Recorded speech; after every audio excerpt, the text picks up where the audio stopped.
नमस्कार, सिटी न्यूजच्या बातमीपत्रात प्रेक्षकांचं मनपूर्वक स्वागत। आज दिनांक 1 नोव्हेंबर 2023 वार बुधवार। बातमीपत्राची सुरुवात करूया सुविचारमालेने। विचार असे मांडा की तुमच्या विचारांवर कोणीतरी विचार केलाच पाहिजे। आजचा सुविचार आपण बघितला, आता बघूया बातमीपत्रातील ठळक बातम्या।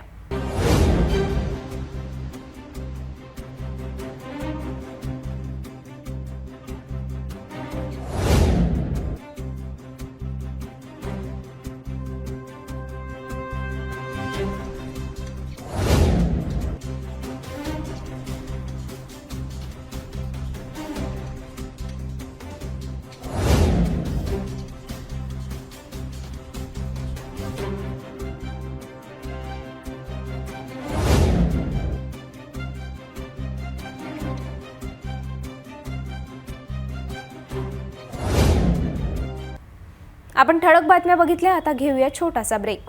किचन गृहिणी से जुड़ा एक अटूट हिस्सा, जहां उसे मिले हर एक चीज अपनी सही जगह पर। इसलिए Amba stainless steel kitchen trolley आपको लगने वाली साइज अनुसार, आपके किचन के अनुसार, बिल्कुल आपकी इच्छा अनुसार उच्चतम क्वालिटी के किचन ट्रॉलीज मैन्युफैक्चरिंग से सीधे आप तक, यानी 100% वाजिब दाम, ना देखभाल की जरूरत, ना जंग लगने की परेशानी, आसानी से वॉश करने हेतु उत्कृष्ट कैरियर सिस्टम, साथ ही स्टेनलेस स्टील जीना रेलिंग, डेकोरेटिव ग्रिल एवं गेट भी हम बना कर देते हैं। Amba stainless steel kitchen trolley, Dastur Nagar Chowk के पास, MIDC road, Amravati, Maharashtra.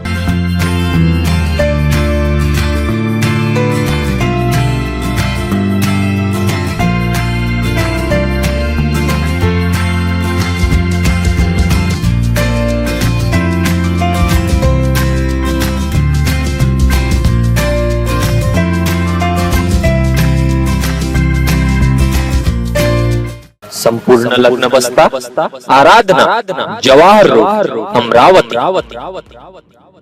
Break नंतर बघूया सविस्तर बातम्या। अमरावती शहरातील बंद घराला टिपून त्याची उत्तर प्रदेशात राहणाऱ्या अट्टल घरफोडी टीमला माहिती देऊन भर दुपारी गाडगेनगर नांदगाव पेठ हद्दीत घरफोडी करून पसार झालेल्या आंतरराज्यीय टोळीचे अमरावती शहर गुन्हे शाखा 1 च्या टीमने उत्तर प्रदेश गाठून अखेर सर्वांचा पर्दाफाश करण्यात आला। घडलेल्या घरफोडी चोरीच्या घटनेचा कोणताही सुगावा नसताना केवळ सायबर विभागाच्या मदतीने माहिती काढून 2 अट्टल घरफोडी आरोपींना उत्तर प्रदेश येथे जाऊन बेड्या ठोकल्या, तर यातील मुख्य सूत्रधारसह अमरावती राहून घटनेची टीप देणाऱ्याचा पोलीस शोधात लागले आहे। ही दबंग कारवाई केल्याने शहर पोलीस आयुक्त रेड्डी यांनी तपास टीमला 25,000 रुपयांचा रिवॉर्ड घोषित केला आहे। अमरावती शहरातील गाडगेनगर पोलीस स्टेशन हद्दीत येत असलेल्या अर्जुन नगरात शुभम अपार्टमेंट मध्ये राहणाऱ्या फिर्यादी रुपाली विजय कांतोडे यांच्या घरात 23 ऑक्टोबरला भरदिवसा घरफोडी करून सोन्याचा मालसह नगदी 47,000 असा एकूण 1,52,000चा ऐवज चोरी केल्याची तक्रार दाखल असल्याने पोलीस आरोपींच्या शोधात होते। अशातच याच घटनेत चोरट्यांनी कोणताच पुरावा न सोडल्याने त्यांचा शोध घेणे पोलिसांसमोर एक आव्हानच झाले होते।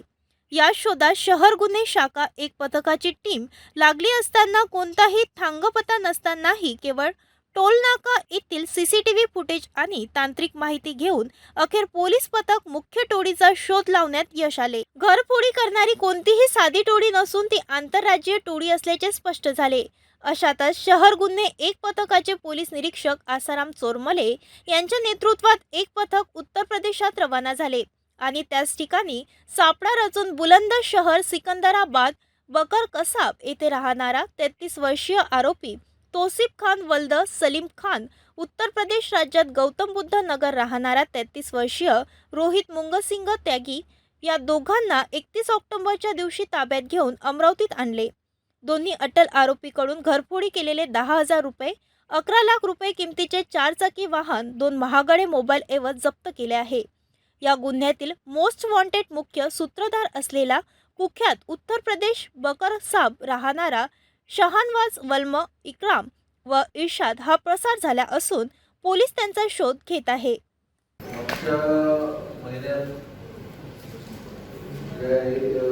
मोठ्या घरफोड्या झाल्या होत्या, गाडगेनगरच्या हद्दीत आणि एक नांदगाव पेठच्या हद्दीत। 3 घरफोड्यांचा तपास करताना आपल्या पथकांना असं लक्षात आलं की या ठिकाणी जे आहे वाहनाचा वापर झालेला आहे आणि वाहनाचा वापर करताना त्यांनी मग काही CCTV फुटेज आजूबाजूचे आणि टोल नाक्यावरचे CCTV फुटेज तपासले. CCTV फुटेज तपासल्यानंतर असं लक्षात आलं की काही तांत्रिक गोष्टी ज्या आहेत अत्यंत चांगला तपास केला, उत्कृष्ट असा तपास आहे. गाडीचा नंबर सुद्धा नव्हता. टोल नाक्यावरून जे तांत्रिक तपासावर जे काही आपल्याला माहिती मिळते, तांत्रिक मुद्दे ज्याच्यामुळे मुद्दे शोध होतात ते आम्ही सगळ्यांना सांगतो आणि मग ते छापून येतात. तिला ते माहिती मिळते की आपला कुठे अडकतो म्हणून ते काळजी घेतात. म्हणून मी तांत्रिक मुद्दे असतो. तांत्रिक गोष्टी ज्या आहेत त्या आमच्या लक्षात आल्या आणि त्याचा आधार घेऊन टीमला असं लक्षात आलं की सदरचे वाहन हे दिल्लीच्या दिशेवरून आलेलं आहे, दिल्लीच्या साईडने आलेलं आहे. आणि मग त्या वाहनांचा मी बारकाईने अभ्यास केला. बँक अकाउंट डिटेल असतील किंवा इतर काही गोष्टींचा आपल्या लोकांनी युनिट 2च्या आणि काही युनिट 2 आणि याच्या सायबर पोलिसांच्या मदतीने लोकेट केले आरोपी. आणि त्यावेळेस आपली टीम मग तात्काळ पाठवली इथून. एका वाकोडे, PSI लोले, सावंगे ही सर्व टीम गेली होती तिथे. कारण आरोपी 5 ते 7 आरोपी होते अशी प्राथमिक गोष्ट त्याच्यात दिसलं आपल्याला वाहनामध्ये. ते तिथे जाऊन नोएडा, गोरखपूर, गाझियाबाद, नोएडा, दिल्लीचे जे क्राईम ब्रँच आहे तिथे जाऊन नोएडाचा क्राईम ब्रँच आहे, गाझियाबाद या सर्वांशी संपर्क करून आरोपींची माहिती मिळवली त्यांनी. आणि त्याच्यावरून असं लक्षात आलं की हे सगळे सराईत गुन्हेगार आहेत. UP आणि नोएडाच्या जे परिसर आहे UPचा आणि दिल्लीच्या आसपास, दिल्ली शहरात सुद्धा अनेक यांनी गंभीर गुन्हे केलेले आहेत. म्हणजे मोठे घरफोडी केलेले आहेत, चिटिंगचे गुन्हे केलेले आहेत, रॉबरी केलेले आहेत. तर अशी जी आहे गँग निष्पन्न झाल्यानंतर त्या गँगच्या जे आहे राहण्याच्या ठिकाणावर आपल्या लोकांनी निष्पन्न केलं राहण्याचं ठिकाण. आणि स्थानिक पोलिसांच्या मदतीने तिथे रेड केली आणि 2 आरोपी त्यांना ताब्यात मिळाले त्यांच्या इन्फॉर्मेशन होतं. आणि जे अशा चांगल्या उच्चभ्रू वस्तीत राहत होते आरोपी, ते अपार्टमेंट्समध्ये फ्लॅट्स घेऊन, तिथे कोणालाही आजूबाजूच्या आणि सोसायटीवाल्यांना विश्वास नव्हता की हे सगळे गँग चोर आहेत. शहानवाज हा उत्तर प्रदेशातील स्पेशल टास्क फोर्सला वॉन्टेड आहे. या टोळीविरुद्ध महाराष्ट्र, उत्तर प्रदेश, हरियाणा, दिल्ली शहरात अनेक घरफोडीचे गुन्हे दाखल आहे. ही टोळी दिल्ली येथील एका अपार्टमेंटमध्ये उच्च भूसारखे राहत होते. येथील रहिवाशांना हे अट्टल चोरटे आहे याची माहिती नव्हती. या टोळीच्या संपर्कात अमरावती शहरात राहणारा एक आरोपी असून तो आधी बंद घराची रेकी करून या टोळीला माहिती द्यायचा. नंतर ही टोळी भर दुपारी बंद घराला टार्गेट करून प्रसार होत व्हायचे. त्यामुळे या खबरीच्या शोधात सुद्धा आता पोलीस पथक लागले आहे. या दबंग कारवाईने शहर पोलीस आयुक्त नवीनचंद्र रेड्डी यांनी शहर गुन्हे शाखा पथकाला 25,000चा रिवॉर्ड जाहीर केला आहे. ही धडक कारवाई गुन्हे शाखा पोलीस निरीक्षक आसाराम चोरमले, सायबर पोलीस निरीक्षक गजानन तामटे यांच्या नेतृत्वात सहाय्यक पोलीस निरीक्षक मनीष वाकोडे, प्रमोद साळुंके, अनिकेत कासार, पोलीस उपनिरीक्षक राजकिरण येवले, प्रकाश झोपाटे, पोलीस कर्मचारी विनय मोहड, राजूअप्पा फिरोज खान, सतीश देशमुख, जहीर शेख, दिनेश नांदे, विकास गुडदे, सूरज चव्हाण, निखिल गेडाम सह अनेक कर्मचाऱ्यांनी केली. सोबतच्या मित्राला एकाने फोनवर शिवीगाळ केली. अशात त्याच्या बाजूने युवकाने फोनवरच समजविण्याचा प्रयत्न केला, मात्र त्याला सुद्धा शिवीगाळ करण्यात आली. अशात संताप व्यक्त करून भेटायला ये म्हटले असता त्या युवकाने आपल्या वडिलांना घडलेली माहिती सांगितली. वडील आणि मुलगा त्यांच्या नातेवाईकच असलेल्या आरोपीच्या नातेवाईकांच्या घरी जाऊन त्यांना समजावून परत जात असताना पुन्हा 5 ते 6 युवकाने रस्त्याने गाठले. बाप लेक दुचाकीने जात असताना पुन्हा शिवीगाळ केली आणि काहीच अंतरावर वडिलांच्या नजरेसमोरच मुलाच्या मांडीवर सपासप 4 ते 5 गंभीर घाव करून पसार झाले. या घटनेने मृतकाच्या नातेवाईकांनी मंगळवारी रात्री वलगाव पोलीस स्टेशनवर जमाव केला होता. पोलिसांनी तात्काळ चक्रे फिरवून मध्यरात्री आणि बुधवारी सकाळी 4 आरोपींना ताब्यात घेतले. अमरावती शहरात 3 दिवसात वेगवेगळ्या घटनेत हत्येची घटना घडली. नागपुरी गेट पोलीस स्टेशन हद्दीत जुन्या वैमनस्यातून एकाला कायमचे संपवण्यात आले. तर पुन्हा मंगळवारी रात्री वलगाव पोलीस स्टेशन हद्दीत वडिलांच्या नजरेसमोरच मुलाची अनेकांनी संगमत करून निर्गुन्न हत्या करण्यात आली. भातकुली तालुक्यातील हातखेडा गावात राहणारा 24 वर्षीय सचिन भारत गवई असे हल्ल्यात मृत पावलेल्या युवकाचे नाव आहे. 31 ऑक्टोबरच्या दिवशी वलगाव येथे राहणारा 25 वर्षीय नागेश दीपक पंडित हा सचिनचा नातेवाईक असल्याने नागेशने एकाला फोनवर शिवीगाळ केली होती. त्याला समजवण्यासाठी मृतक सचिनने फोन केला, मात्र त्याला अश्लील शिवीगाळ केल्याने पुन्हा वाद पेटला. याचवेळी सचिनच्या वडिलांना ही माहिती समजताच दोघातील वाद मिटवण्यासाठी आरोपींच्या नातेवाईकांची भेट घेण्यासाठी वलगावला दाखल झाले. नागेश पंडितच्या नातेवाईकांची भेट घेऊन त्यांना नागेशला समजवण्याची माहिती देऊन दुचाकीने परत आपल्या हातखेडा गावाकडे निघाले. अशात मात्र नागेश दीपक पंडित 25 वर्ष, गणेश दीपक पंडित वय 20 वर्ष, साहिल अमर तसरे वय 21 वर्ष, अजय मेश्राम वय 22 वर्ष सह 2 विधी संघर्षित बालकांनी बापलेकांना वलगाव येथील अशोकनगर जवळील मंदिर रस्त्यावर गाठले. रस्त्याने जाताना पुन्हा शिवीगाळ करण्यात आली. याचवेळी नागेश पंडित याने चाकू काढून मृतक सचिन भारत गवई च्या पोटावर मांडीवर गंभीर घाव करून शिवीगाळ करून सर्व प्रसार झाले. हा हल्ला फिर्यादी मृतकाचे वडील भारत विश्वास गवई यांच्या नजरेसमोर करण्यात आला. याच घटनेची माहिती पसरताच नागरिकसह मृतकाच्या नातेवाईकांनी धाव घेतली. तर वलगाव पोलिसांनी धाव घेऊन गंभीर जखमी झालेल्या सचिनला तात्काळ जिल्हा सामान्य रुग्णालयात हलवले. मात्र काहीच तासात सचिनचा मृत्यू झाल्याची माहिती गावात पसरताच शेकडोंनी वलगाव पोलीस स्टेशनला जमाव केला.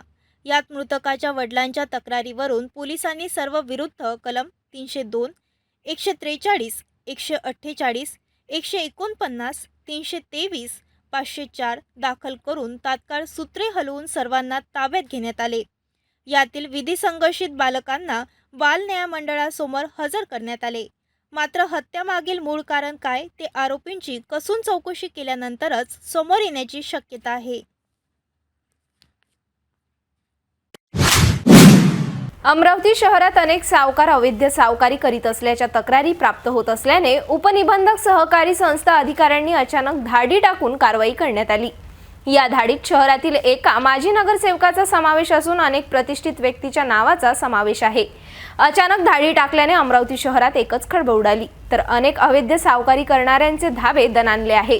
अमरावती शहरात अनेक व्यक्तीकडून अवैध सावकारी करीत असल्याच्या अनेक महिन्यापासून तक्रारी प्राप्त झाल्याने अखेर अमरावती विभागीय सहकारी उपनिबंधक संस्था विभागातील विभागीय सहनिबंधक विनायक कहाडेकर यांच्या मार्गदर्शनात अनेक अधिकारी कर्मचाऱ्यांनी एकाच दिवशी अमरावती शहरात धाडी टाकल्यात.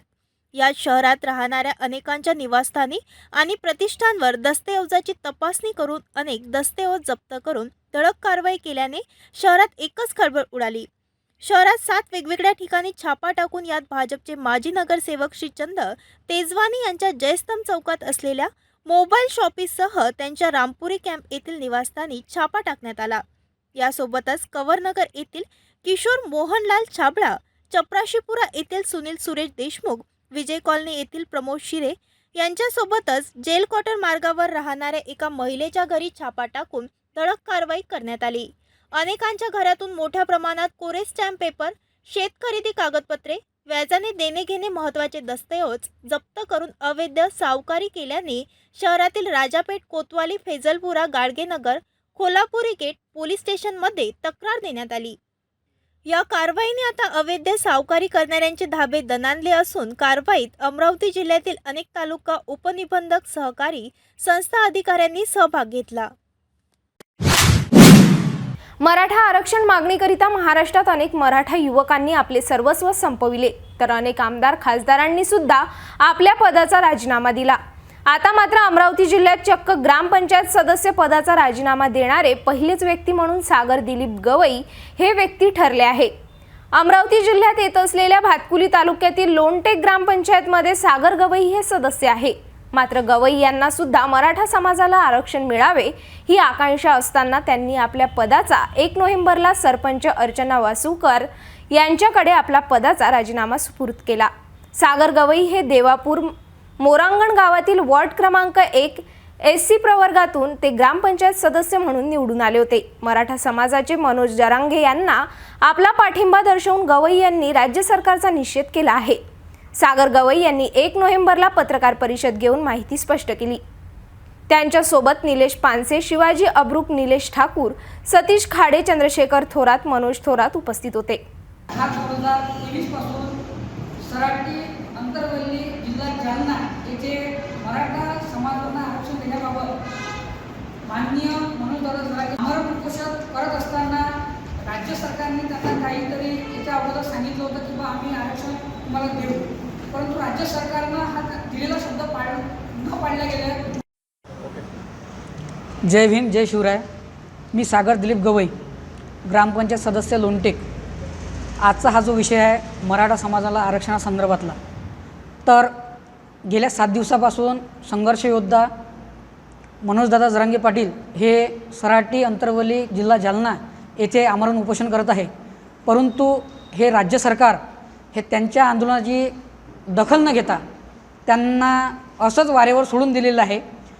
कारण की या राज्य सरकारचं काय म्हणणं हे आम्हाला अजूनही माहीत नाही, परंतु या आंदोलनाला व राज्य सरकारचा निषेध म्हणून, या दळभद्री राज्य सरकारचा निषेध म्हणून मी माझ्या सदस्यपदाचा आज राजीनामा देऊन संघर्ष योद्धा माननीय मनोजदादा जरांगे पाटील यांच्या आंदोलनास जाहीर पाठिंबा देत आहे। जय भीम, जय शिवराय।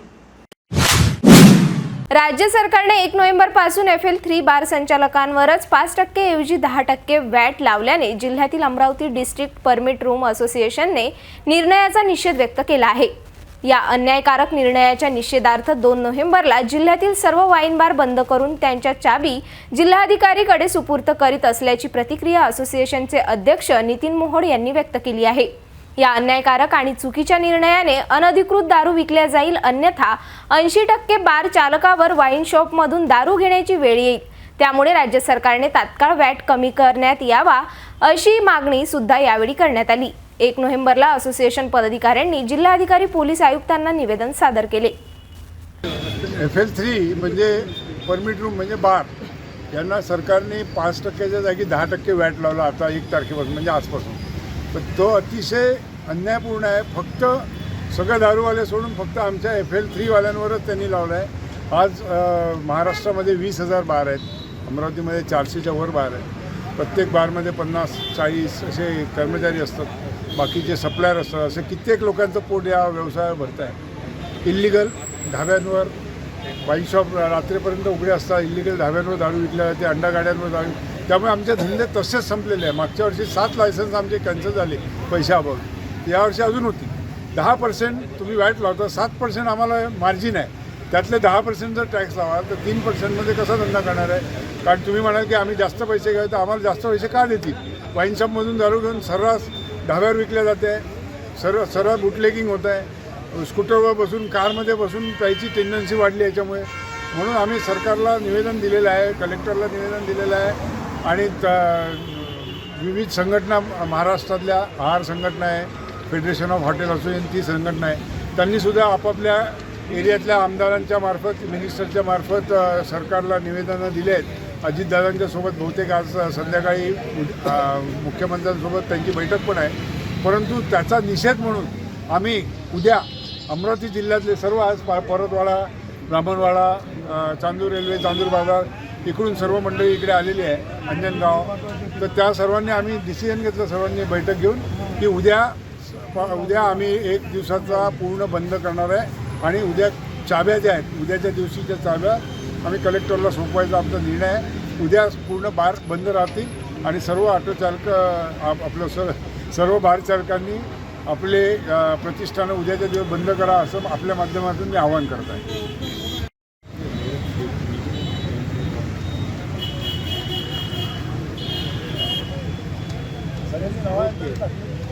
एक मिनिट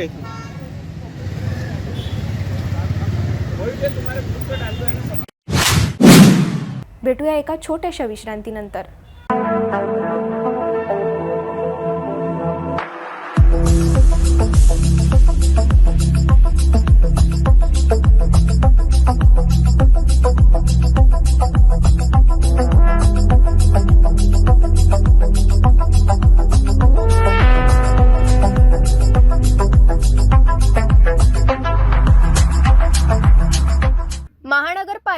क्षेत्रातील मोकाट जनावरे सोडण्यासंबंधी सर्व पशुपालकांना सूचित करण्यात येते की सध्याच्या स्थितीमध्ये महानगरपालिका हद्दीमध्ये रस्त्यांवर तथा मानवी वस्त्यांमध्ये मोकाट जनावरांचा उपद्रव वाढलेला आहे.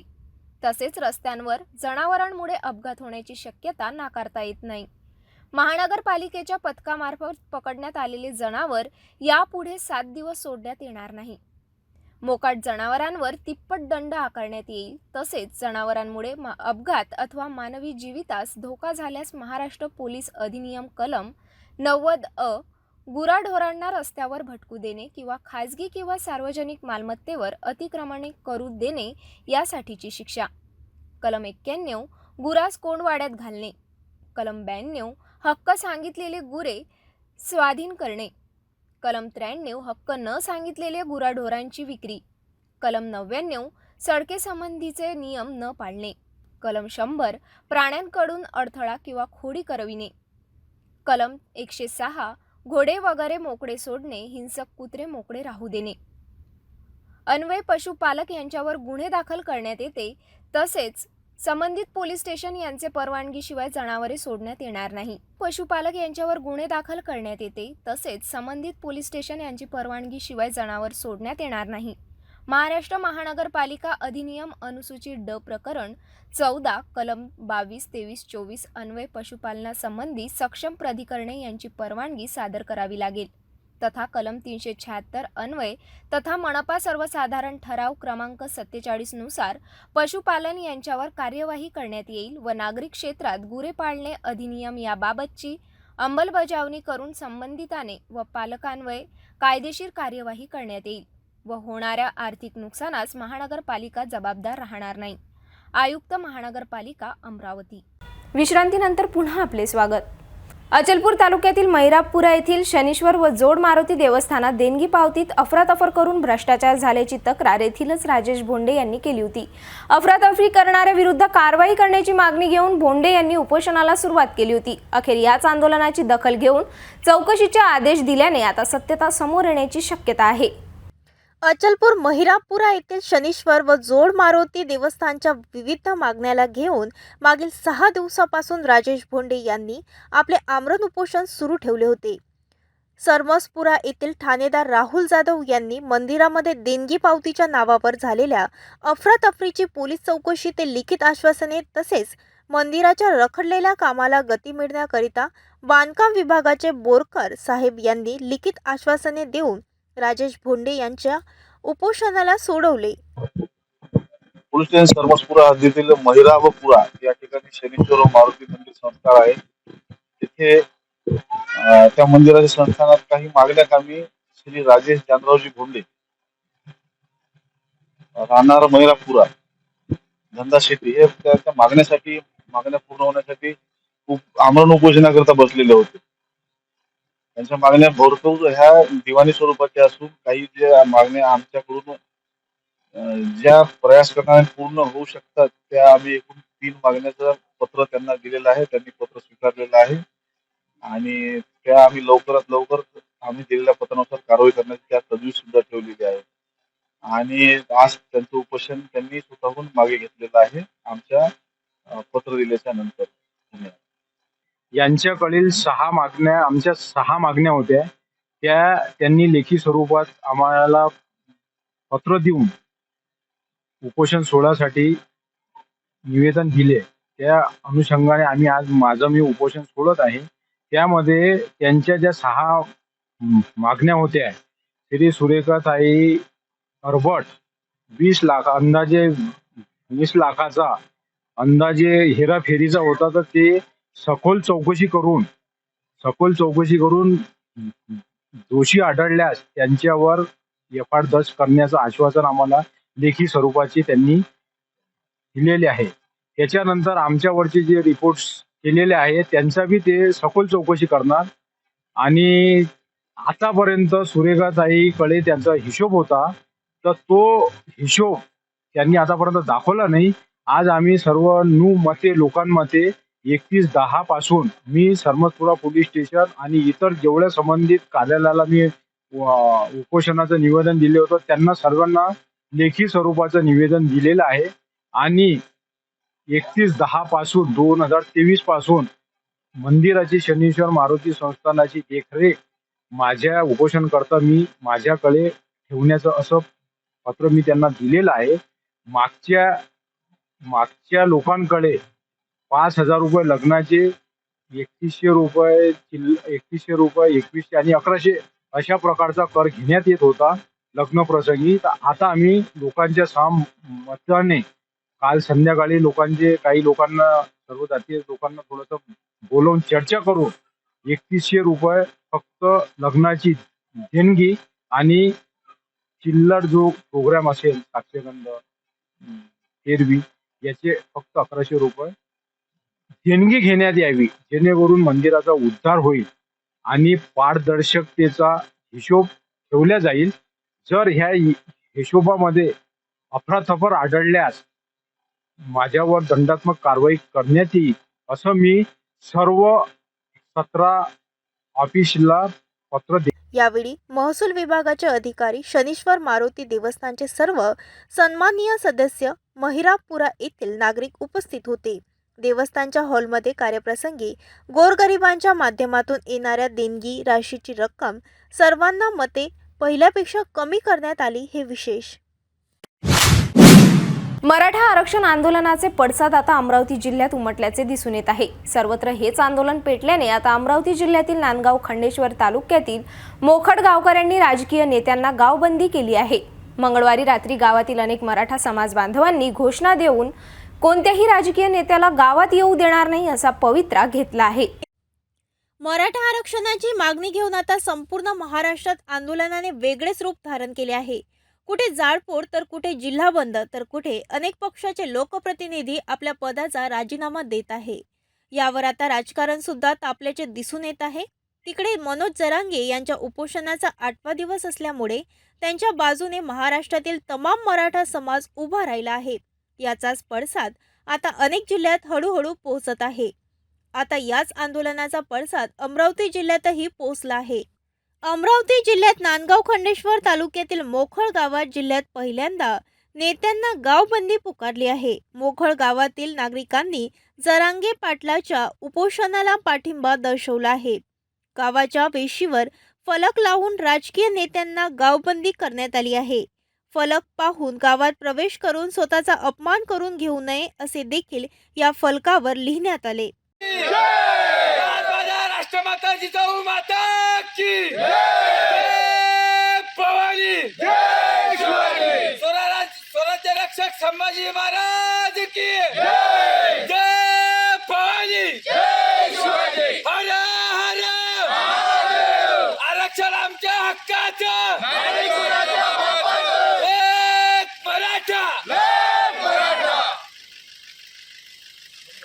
आम्ही गावात आमच्या मोकळ गावापासून सुरुवात केली आहे आंदोलनाची आणि प्रत्येक गावातनी तालुक्यातनी गावबंदी म्हणजे नेत्यांसाठी सर्वांसाठी जे काही लीडर लोक आहेत त्यांना बंद करणार आहे आणि गावच नाही तर तालुकाच नाही तर पूर्ण जिल्हाही बंद करणार आहे. आणि विदर्भात कसं पेटेल आम्ही इथं जाणार होतो अंतरवाडीला, सर्वजण मागच्या वेळेला आले होते मोर्चाच्या वेळेस, तिथपर्यंत ते पोहोचू शकले नाही. आम्ही आता पण तिथं चाललो होतो, पण तिथं गेल्यापेक्षा आमच्या विदर्भात जर आम्ही पेटवलं म्हणजे शांततेनं भाऊसाठी हे करू शकतो. गावातील असंख्य मराठा समाज बांधवांनी मंगळवारी रात्री एकत्र येऊन घोषणाबाजी करण्यात आली.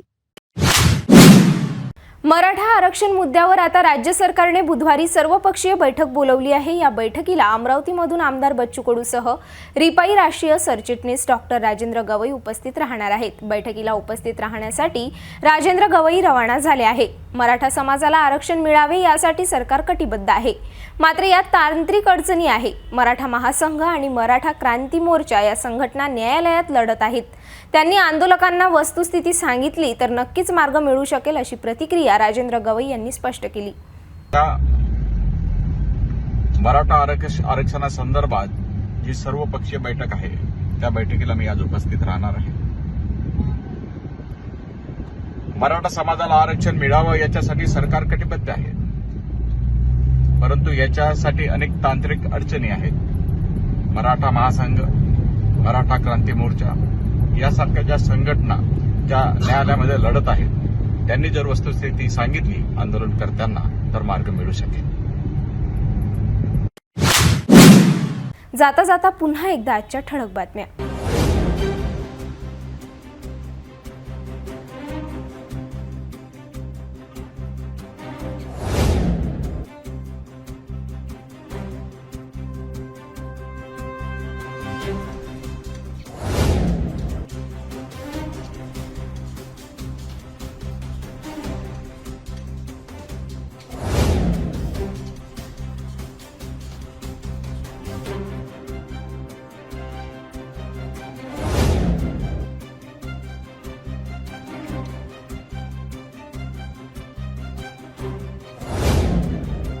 आपण आता सिटी न्यूज चॅनल आपल्या टीव्हीवर सुद्धा बघू शकता. यामध्ये GTPL channel number 73, fast way 256, city cable channel number 92 वर. जर आपल्या टीव्हीवर सिटी न्यूज चॅनल दिसत नसेल तर आपण आपल्या केबल ऑपरेटरशी संपर्क करावे. आपण सिटी न्यूज केबलच्या व्यतिरिक्त यूट्यूब, फेसबुक, इंस्टाग्राम आणि ट्विटरवर सुद्धा बघू शकता. याकरिता सोशल मीडिया अकाउंट सबस्क्राईब करा, फॉलो करा, लाईक करा. यूट्यूब अकाउंट सबस्क्राईब करण्याकरिता सबस्क्राईब बटनला क्लिक करा आणि बेल आयकॉन दाबायला विसरू नका, कारण सर्वात आधी समाचार आपल्यापर्यंत पोहोचणार आहे. तसेच सिटी न्यूजचे फेसबुक पेज लाईक करा, इंस्टाग्राम आणि ट्विटर हँडल फॉलो करा. आपण व्हॉट्सॲपवर सुद्धा सूचना देऊन न्यूज प्राप्त करू शकता. व्हॉट्सॲप नंबर खाली स्क्रीनवर येत आहे. हे बातमीपत्र एवढ्यावरच थांबूया. पुन्हा भेटूया नवीन घडामोडींसोबत. नमस्कार.